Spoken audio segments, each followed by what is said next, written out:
जयकुमार गोरेंवर आरोप करणाऱ्या महिलेला सातारा पोलिसांकडून अटक। प्रकरण मिटवण्यासाठी 3 कोटींची मागणी केल्याचा ठपका। 1 कोटीची खंडणी स्वीकारताना महिलेला अटक। सातारा पोलिसांची माहिती। रोहित पवारांचा जयकुमार गोरेंविरोधात हक्कभंग प्रस्ताव। खोटी माहिती सादर करत सभागृहाची दिशाभूल केल्याचा आरोप।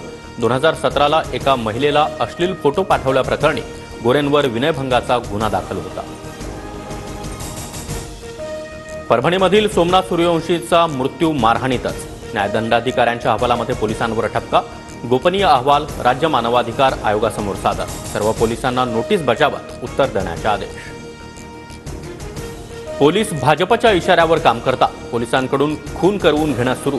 टेरर हाच भाजपचा मंत्र। संजय राऊतांचा गंभीर आरोप। सोमनाथचा मृत्यू पोलीस कोठडीतच, मात्र काही मंत्र्यांकडून हे सत्य लपवण्याचा प्रयत्न। तर ब्रह्मदेवही आम्हाला हटवू शकत नाही असा सत्ताधाऱ्यांना अहंकार। रोहित पवारांची जोरदार टीका।